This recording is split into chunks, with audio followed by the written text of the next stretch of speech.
ਅਸੀਂ ਬੇਰੁਜ਼ਗਾਰਾਂ ਦੇ ਹੱਕ 'ਚ ਇਹ ਧਰਨਾ ਲਾਇਆ।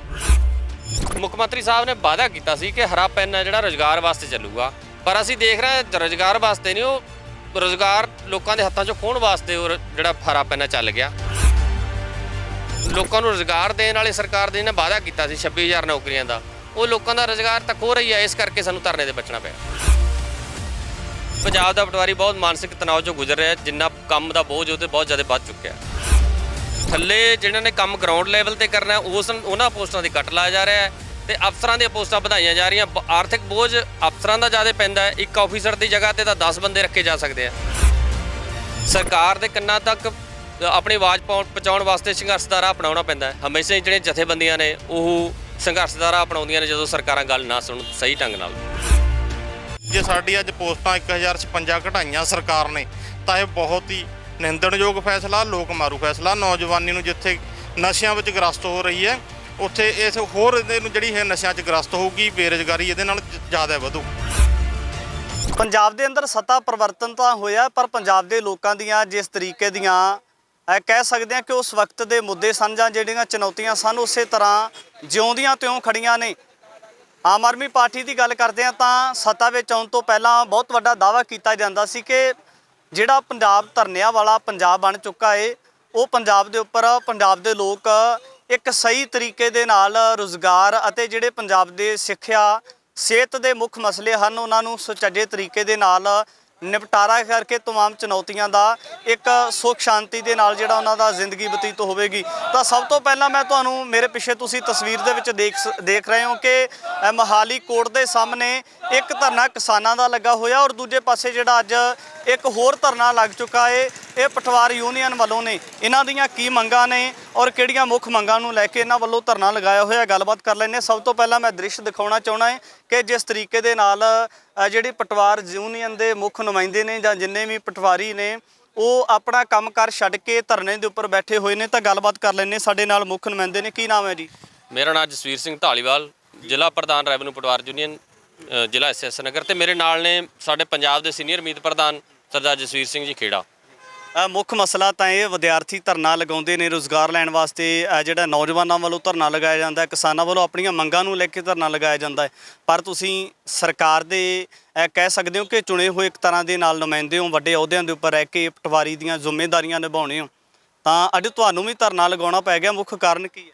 ਇਹਦਾ ਕਾਰਨ ਇਹ ਹੈ ਸਾਡੀਆਂ ਪੰਜਾਬ ਦੇ ਵਿੱਚ ਅਸੀਂ ਬੇਰੁਜ਼ਗਾਰਾਂ ਦੇ ਹੱਕ 'ਚ ਇਹ ਧਰਨਾ ਲਾਇਆ। ਪੰਜਾਬ ਦੇ ਬੇਰੁਜ਼ਗਾਰਾਂ ਦੇ ਹੱਕ 'ਚ ਪੂਰੇ ਪੰਜਾਬ ਦੇ ਵਿੱਚ 4716 ਪੋਸਟਾਂ ਸੀ ਰੈਵਨਿਊ ਪਟਵਾਰੀ ਸਰਕਲਾਂ ਦੀਆਂ, ਤੇ ਅੱਜ ਸਰਕਾਰ ਨੇ ਕੱਟ ਲਾ ਕੇ 3660 ਰੱਖਤੀਆਂ ਨੇ। 1056 ਪੋਸਟਾਂ ਖਤਮ ਕਰਤੀਆਂ ਸਾਡੀਆਂ। ਉਹਦਾ ਮੁੱਖ ਮੰਤਰੀ ਸਾਹਿਬ ਨੇ ਵਾਅਦਾ ਕੀਤਾ ਸੀ ਕਿ ਹਰਾ ਪੈਨ ਹੈ ਜਿਹੜਾ ਰੁਜ਼ਗਾਰ ਵਾਸਤੇ ਚੱਲੂਗਾ, ਪਰ ਅਸੀਂ ਦੇਖ ਰਹੇ ਹਾਂ ਰੁਜ਼ਗਾਰ ਵਾਸਤੇ ਨਹੀਂ, ਉਹ ਰੁਜ਼ਗਾਰ ਲੋਕਾਂ ਦੇ ਹੱਥਾਂ 'ਚੋਂ ਖੋਹਣ ਵਾਸਤੇ ਉਹ ਜਿਹੜਾ ਹਰਾ ਪੈਨ ਚੱਲ ਗਿਆ ਨਵੀਂ ਸਰਕਾਰ ਦਾ। ਪੰਜਾਬ ਦਾ ਬੇਰੁਜ਼ਗਾਰ ਨੌਜਵਾਨ ਹੈ ਜਿਹੜਾ ਬਾਹਰ ਨੂੰ ਚੱਲਿਆ ਜਾ ਰਿਹਾ ਕਿਉਂਕਿ ਰੁਜ਼ਗਾਰ ਇੱਥੇ ਹੈ ਨਹੀਂ। ਅਸੀਂ ਤਾਂ ਪੋਸਟਾਂ ਦੀ ਸ਼ਹਿਰੀਕਰਨ ਹੋ ਚੁੱਕਾ ਪੂਰੇ ਪੰਜਾਬ ਦਾ। ਅਸੀਂ ਤਾਂ 4 ਪੋਸਟਾਂ ਦੀ ਮੰਗ ਕਰਦੇ ਸੀ। ਪੰਜਾਬ ਦੇ ਵਿੱਚ ਘੱਟੋ ਘੱਟ 10,000 ਪਟਵਾਰੀ ਹੋਣਾ ਚਾਹੀਦਾ।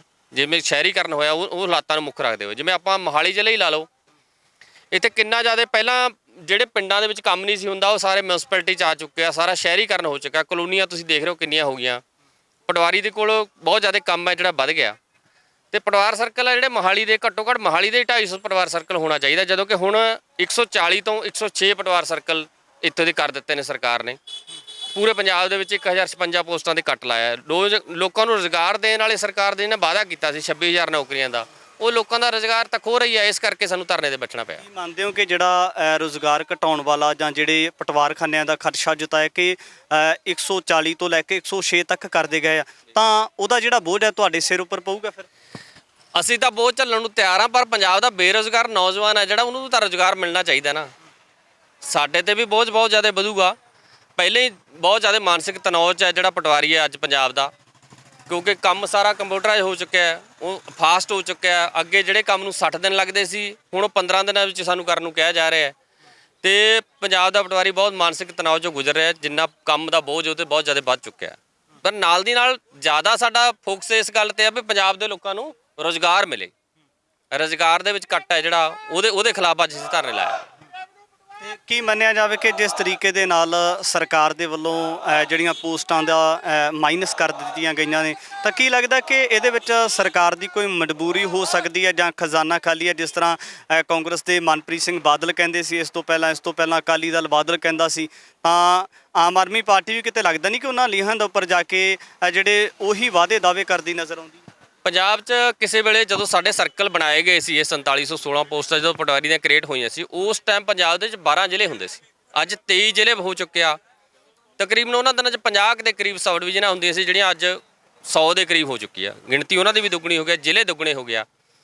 ਫਿਰ ਥੱਲੇ ਕੰਮ ਕਰਨ ਵਾਲੇ ਬੰਦੇ ਵੀ ਤਾਂ ਚਾਹੀਦੇ ਆ ਨਾ।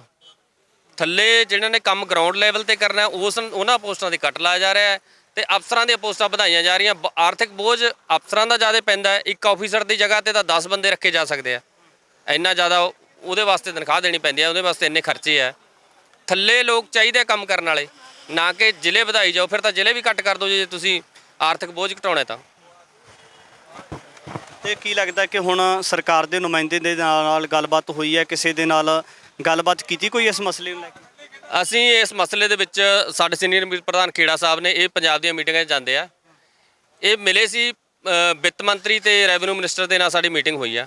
ਉਸ 'ਚ ਅਸੀਂ ਕਿਹਾ ਵੀ ਤੁਸੀਂ ਇਹ ਮਾਰੂ ਫੈਸਲਾ ਜਿਹੜਾ ਸਰਕਾਰ, ਅਸਲ 'ਚ 2019 ਦਾ ਫੈਸਲਾ ਸਰਕਾਰ ਨੇ ਕਟੌਤੀ ਕੀਤੀ ਆ, ਪਰ ਲਾਗੂ ਇਹਨੂੰ ਆਪ ਸਰਕਾਰ ਨੇ ਕੀਤਾ। ਅਸੀਂ ਕਿਹਾ ਸੀ ਤੁਸੀਂ ਇਹ ਫੈਸਲਾ ਨਾ ਕਰੋ, ਲੋਕ ਮਾਰੂ ਫੈਸਲਾ ਇਹ ਜਿਹੜੀਆਂ ਪਿਛਲੀਆਂ ਸਰਕਾਰਾਂ ਕਰਕੇ ਗਈਆਂ ਨੇ, ਤੁਸੀਂ ਉਹਨਾਂ ਦੀ ਲੀਹਾਂ ਤੇ ਨਾ ਚੱਲੋ। ਤੇ ਪਰ ਜਦੋਂ ਉਹਨਾਂ ਨੇ ਇਸ ਗੱਲ ਦੀ ਜਿੱਦ ਕੀਤੀ ਕਿ ਲੈਟਰ ਤਾਂ ਜਾਰੀ ਹੋ ਕੇ ਰਹੂਗਾ, ਪੋਸਟਾਂ ਕਢਾਈਆਂ ਜਾਣਗੀਆਂ, ਤਾਂ ਅਸੀਂ ਉਸੇ ਟਾਈਮ ਉਹਨਾਂ ਨੂੰ ਕਹਿਤਾ ਸੀ ਕਿ ਪੰਜਾਬ ਦਾ ਪੂਰਾ ਪਟਵਾਰੀ ਹੈ ਜਿਹੜਾ ਕਾਨੂੰਗੋ ਤੇ ਪਟਵਾਰੀ ਨੇ ਜਿਹੜੇ ਉਹ ਸੰਘਰਸ਼ ਤੇ ਜਾਣਗੇ। ਉਹਨਾਂ ਚਿਰ ਅਸੀਂ ਬਿਲਕੁਲ ਟਿੱਕੇ ਨਹੀਂ ਬੈਠਾਂਗੇ ਜਿੰਨਾ ਚਿਰ ਸਾਡੀਆਂ ਪੋਸਟਾਂ ਵਾਪਸ ਨਹੀਂ ਦਿੱਤੀਆਂ ਜਾਂਦੀਆਂ। ਕੰਮ ਛੱਡ ਕੇ ਧਰਨੇ ਦੇ ਉੱਪਰ ਬੈਠ ਕੇ ਲੱਗਦਾ ਇਸ ਨਾਲ ਮਸਲਾ ਹੱਲ ਹੋ ਸਕਦਾ? ਸਰਕਾਰ ਦੇ ਕੰਨਾਂ ਤੱਕ ਆਪਣੀ ਆਵਾਜ਼ ਪਹੁੰਚਾਉਣ ਵਾਸਤੇ ਸੰਘਰਸ਼ ਦਾ ਰਾਹ ਅਪਣਾਉਣਾ ਪੈਂਦਾ ਹੈ। ਹਮੇਸ਼ਾ ਹੀ ਜਿਹੜੀਆਂ ਜਥੇਬੰਦੀਆਂ ਨੇ ਉਹ ਸੰਘਰਸ਼ ਦਾ ਰਾਹ ਅਪਣਾਉਂਦੀਆਂ ਨੇ ਜਦੋਂ ਸਰਕਾਰਾਂ ਗੱਲ ਨਾ ਸੁਣਨ ਸਹੀ ਢੰਗ ਨਾਲ। ਤਾਂ ਕਿੰਨਾ ਕੁ ਲੰਬਾ ਚੱਲੂ ਸੰਘਰਸ਼, ਕੀ ਸੋਚਿਆ? ਜਦੋਂ ਤੱਕ ਸਰਕਾਰ ਪੋਸਟਾਂ ਵਾਪਸ ਨਹੀਂ ਕਰਦੀ। ਇਹ ਅੱਜ ਸੰਕੇਤਕ ਸਾਡਾ ਧਰਨਾ ਸੀ, ਰੋਸ ਅਸੀਂ ਜ਼ਾਹਰ ਕੀਤਾ। ਜ਼ਿਲ੍ਹਾ ਪੂਰੇ ਪੰਜਾਬ ਦੇ ਜ਼ਿਲ੍ਹਾ ਹੈੱਡਕੁਆਟਰਾਂ 'ਤੇ ਸਾਡੇ ਧਰਨੇ ਆ ਤੇ ਸਰਕਾਰ ਨੇ ਸਾਡੀ ਪੋਸਟਾਂ 'ਤੇ ਕੱਟ ਹੈ ਜਿਹੜਾ ਜੇ ਲਾਇਆ ਤਾਂ ਬਿਲਕੁਲ ਲਗਾਤਾਰ ਧਰਨੇ ਅਸੀਂ ਜਾਰੀ ਰੱਖਾਂਗੇ ਤੇ ਜਿੰਨਾ ਸੰਘਰਸ਼ ਹੋਰ ਵੀ ਤਿੱਖਾ ਅਸੀਂ ਸਰਕਾਰ ਦੇ ਖਿਲਾਫ ਕਰਾਂਗੇ।